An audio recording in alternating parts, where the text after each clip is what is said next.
Sheikh, like I like let's say I memorize like okay, everybody it's good to memorize Fatiha and alhamdulillah I memorize Fatiha. Should I memorize every single surah I read in prayer? Like in English. Like I know what it means when I say it, alhamdulillah in Arabic. So, mashallah, Shu'aib, alhamdulillah, I understand what your question is, mashallah. So, basically, when you recite Alhamdulillahi Rabbil Alameen, you also want to also have understanding of that particular line, right?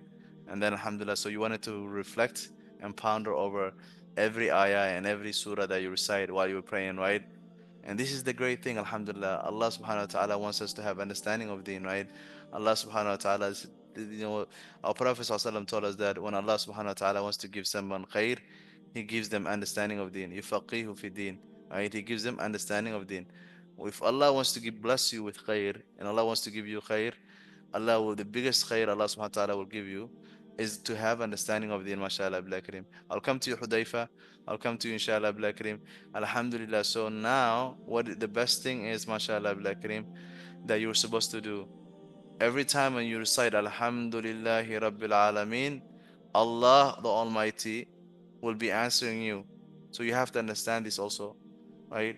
Right? Allah will say, Hamadani Abdi, Hamadani Abdi, my servant has uh has praised me. My servant have thanked me, right?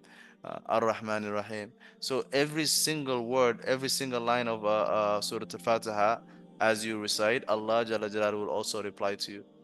So this is the unique part of it, my dear brother, alhamdulillah. Also, you have to ponder over that.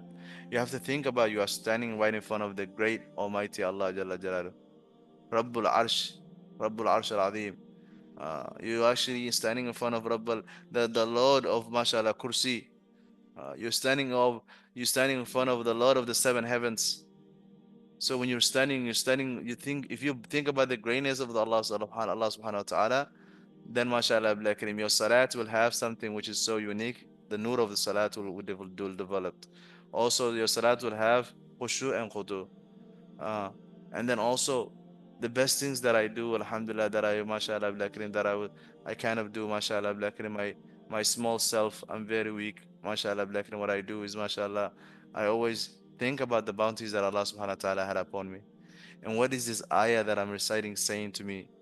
What is the meaning and the mashallah kareem? How many ways that you can reflect upon this particular ayah? And thinking about that, mashallah kareem, this ayah came from the tongue of Nabi sallallahu alayhi wasallam. Uh, this ayah is also the words of Allah Jalla Jalaluhu. This ayah also came through with Jibreel alayhi salam. Not only that, this ayah was passed down to what? Generations, like after generations are Sahabas, after Sahabas, Tabi'een, Khairat. Then after that, it went on and on.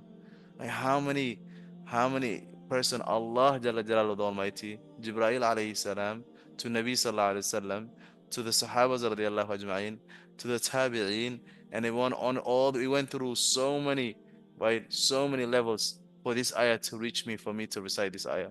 And then also understand the nur of the ayah. Understand, mashallah, like the meaning of the ayah.